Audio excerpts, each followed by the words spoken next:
Hey guys, welcome into Fantasy Football Academy 2020. As always, I am the Dean, your host, and it is Title Tuesday. You guys see what I'm holding, right? You guys see this? Yeah. Hold on. What you doing with my belt? Give me my belt. Yeah, that's right. The Dean lost to the missus.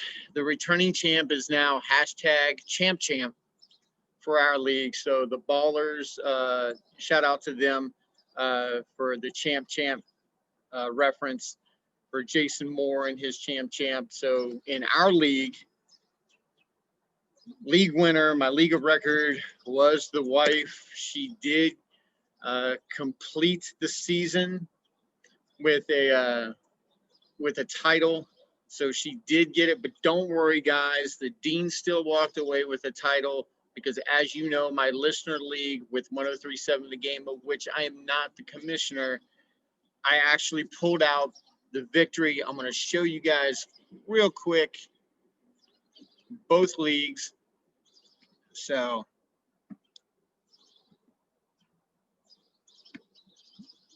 I'll tell you what, first, let's do the loss first. We'll get the loss over with. Here is the loss that the Dean took. As you see, Mr. Derrick Henry did not exactly come through in the snow, only 9.8 points. And I was up against Mahomes, Dalvin Cook, Austin Eckler, Chris Godwin, DK Metcalf, Darren Waller, Mike Davis, Blankenship, and the Rams defense. I tried my best, guys. I really did. Gaskins was an MVP for me. Corey Davis got shut out, and Baker Mayfield did not do what Baker Mayfield has been doing in the past. So that's the downfall of Week 16 championship runs, when you try to get a little too cute and think that you can lean on someone that you hadn't been leaning with. So I should have stayed with Justin Herbert, and I would have pulled this victory out. It was just rough all the way around for week 16. We see the Slutty Mutts and the COVID-19ers had a knockdown, drag-out battle for third place, with the Slutty Mutts finally coming through to third place. Last year, he did compete in the same matchup against my son Colt's team, but came up a little bit short and finished in fourth this year. At least he finishes in the money. And before we go any further, you guys see a little different background. We're coming at you live poolside from Cajun Fitness in Rain, Louisiana, one of my sponsors. So I'd like to thank them right now for the year that they have been sponsoring this show. Look, it's an outstanding group of people that work here that, make it happen here in Rain, Louisiana at Cajun Fitness.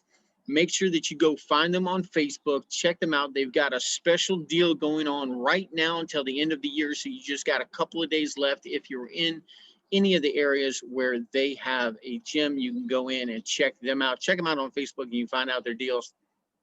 Now, to the title that the Dean pulled out, I did have to sweat out a little bit of Zach Moss. You see here, Tiger Bait, Mr. Kevin finishes in second. I finish in first using, yes, the missus account. But at Fantasy Dean 20, which is my Twitter handle, you guys can find me there. You see the lineup that I had. Devontae just went absolutely bananas with 43 points for me in this league. This league has a little customized scoring. So those are things that you need to look for next year when you sign up for your league. And this is one of the drawbacks of being in two championship rounds. I had Fournette in my other league along with Travis Kelce.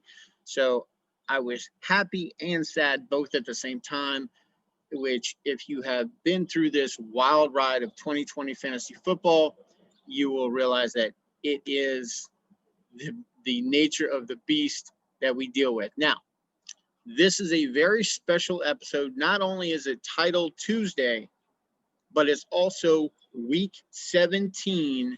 Normally it would be start sits, but because of the nature of the NFL and the way that week 17 goes, there are some games that are meaningful, some games that are meaningless, and then some games where it's half and half.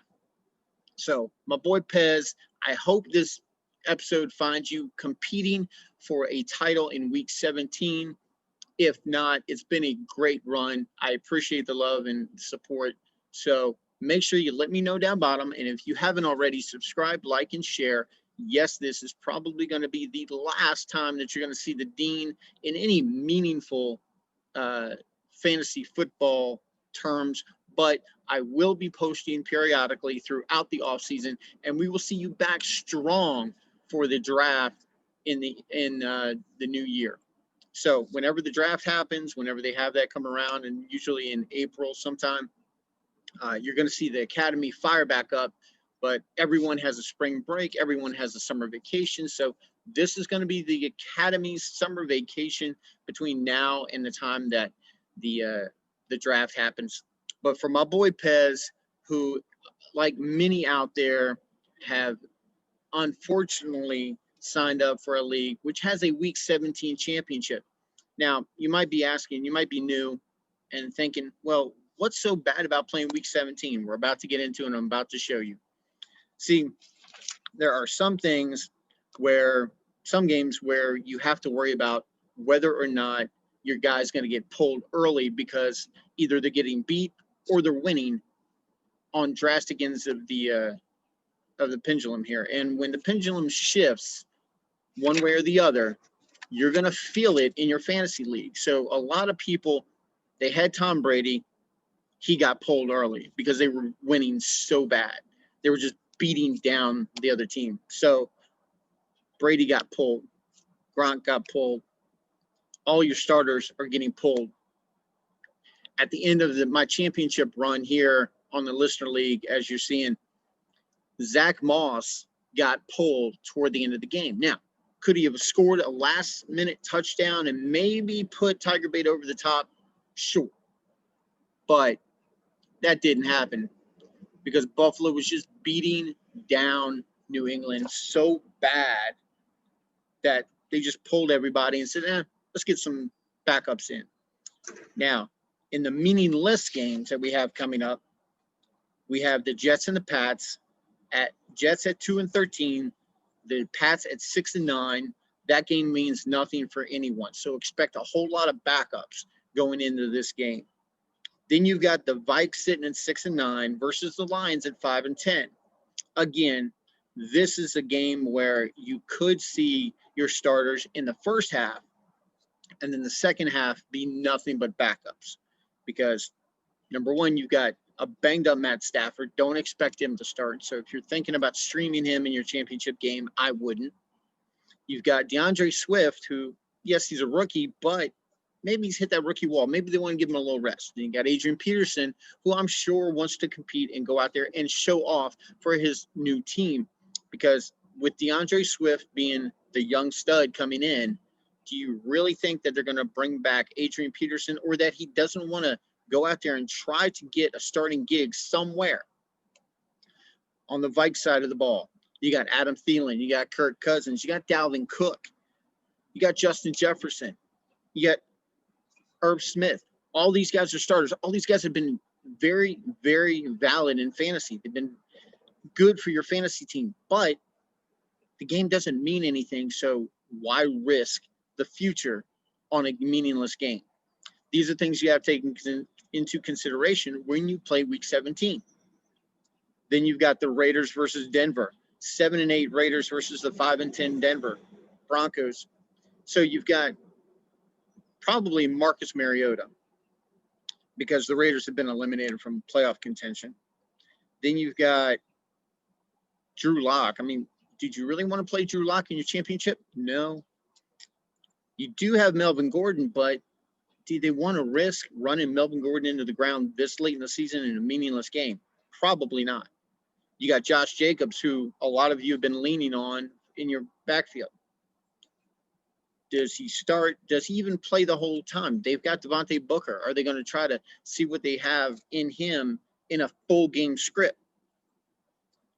Then you've got the 14-1 Kansas City Chiefs versus the 6-9 Chargers. This game means nothing. KC's already locked up home field advantage. They've already locked up the division. They've got their spot. They can't fall. So you guys like Mahomes, Kelsey, Tyreek, all these guys, where are they going to be on your lineup? Are they even going to be relevant in this game? Are they going to play a quarter? Are they going to play a series? You don't know. And that's the downfall of week 17. This is why I told you guys early in the season, during draft time, to check your league and make sure that the league you're signing up in doesn't have a week 17 championship. So now we get into the half and half games. These games that, so it means something for one team, it means nothing for the other. These are games that you can look at and go, well, the guys who it means something for, I can probably start them. But then you have to worry about, well, let's just say a game like Colts and Jags. The 10-5 Colts are trying to win the division versus the 1-14 Jags, who are trying to not lose Trevor Lawrence in the first round pick of the draft. So they're going to have their backups in. You can probably count on James Robinson not playing, Laviska Shenault, Cole, DJ Shark, Gardner Minshew. All these guys have a very high probability of either not playing or not being fantasy relevant enough to help you win a championship. However, on the flip side, you look at guys like Phillip Rivers, T.Y. Hilton, Jonathan Taylor, all these guys, Michael Pittman Jr., all of these guys from the Colts who are trying to win something, who are trying to get that game, get that W, and get into the playoffs in the division and get a better seed. They've got something to play for. But are they going to be in the whole game? Could it come halfway through the third quarter, fourth quarter, they're up by 34 scores, and then they decide to get pulled because they've got the game locked up and they can turn it over to the backups and not worry about losing their position in the playoffs? Something else you have to consider. Then you've got 4-11 Falcons versus the 10-5 Bucks. Look, Tom Brady ain't getting no younger. They've already locked up playoff position. They can't win the division, and it really doesn't matter who they play in the postseason because they're set up to play the winner of the NFC least. Hopefully, my boys in Washington. But do the Bucks really roll out Tom Brady at 43, or do they give his aging arm a rest? Do they give they want the legs of guys like Evans and Godwin and Gronkowski? They want those fresh. They want Leonard Fournette fresh for the playoffs. They want to make that Super Bowl run so that Brady can prove that it was him and not Belichick, which I think just from the regular season, we can determine that that's exactly what it was. Then you've got the Ravens versus Cincy. Ravens at 10-5, Cincy at 4-10-1. Cincy's got nothing to play for. The Ravens, however, have made a late season surge to get into the playoffs. And with the AFC picture, they might not be able to win the division, but they can get that wild card. Now, Cincy's been playing tough, so how long does Lamar Jackson stay in the game? How long does Hollywood Brown stay in the game? J.K. Dobbins, Mark Andrews, all these fantasy relevant guys, how long are they still in when it doesn't mean anything? Then you've got 11-4 Seattle versus 6-9 49ers. Seattle trying to lock up that division, to lock up that second seed in the NFC, because we already know that it's probably going to be the Packers winning the number one seed, followed by the Saints at 11-4. Okay, now the Saints have an easier time, in my opinion, with a Panthers team at 5-10 than the Niners, than the Seattle against the Niners, which Niners sitting at 6-9. Now, that's not to say that Seattle can't lose this game and the Niners just, wind up with a nice 7-9 record, but it means absolutely nothing. They've got backups in already. Do you want to roll out George Kittle? Really? I mean, yeah, he played last week, but was he really that relevant? Now, if you're hurting at tight end, sure, go ahead and take a flyer on him. But do you want to risk your championship? You've worked really hard this year. You got into the title game. Do you really want to risk it on that? You got the aforementioned Saints at 11-4 versus the 5-10 Panthers. Drew Brees ain't getting no younger, and they know that they can rely on Taysom Hill. So they put in Taysom Hill, and that 6-touchdown performance that Kamara got that led a lot of you to the championship if you were playing week 16 as a semifinal, guess what? That's gone. Because Drew Brees is what makes Alvin Kamara Alvin Kamara. We've seen when Taysom Hill is in, Alvin Kamara is just Kamara. But when he's in with Drew Brees, he turns into a Superman. He puts the cape on. He's flying around scoring touchdowns left, right, and center. Something to think about. The next half-and-half game is the Titans versus the Texans. The Titans sitting at 10-5. Again, trying to make a division run against the Colts. And then you've got the 4-11 Texans. Now, Texans are, they're a spunky group, especially after J.J. Watt just reamed the entire team in the media. So, do they come out trying to prove something? Trying to make sure that the Titans don't get that title? That the worst they get or the best they get is that last playoff spot, the last wild card spot in the AFC?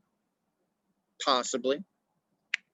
Then you've got my Washington football team. Yes, I will call them the Washington Redskins until the day I die. Sorry, that's just how I am. Versus 4-10-1 Philadelphia Eagles, who have been eliminated from playoff contention. They are the only team in the NFC East that has been eliminated. So this game means nothing to Philly. They probably want to roll out Jalen Hurts to get him some reps, to get him ready for next season when he takes over for Carson Wentz, because Carson Wentz is pretty much gone in Philly. But the Jalen Hurts experience, if you look back, he played a Saints team that was And then the 43-point performance, they just weren't ready for Jalen Hurts. They weren't. Arizona, they're not that good of a defense. They can run all over you. Or you can run all over them. I'm sorry. So Jalen Hurts did exactly that. This is a different team. This is a team that has something to play for. This is a team that just waived their number 1 overall pick from 2 years ago in Dwayne Haskins. So you think they're upset? You think they're ticked off? You think that a lot of people didn't get a wake-up call? So this game means a lot to Washington. Doesn't really mean that much to Philly. So is their heart in it? Are they ready to go to battle with a Washington team that is primed, that if they know that if they win, they get the title and they get into the playoffs? You think they want to do that for the coach that just battled cancer, that just beat cancer? Yeah, I think there's a little more to this game than what we see on paper.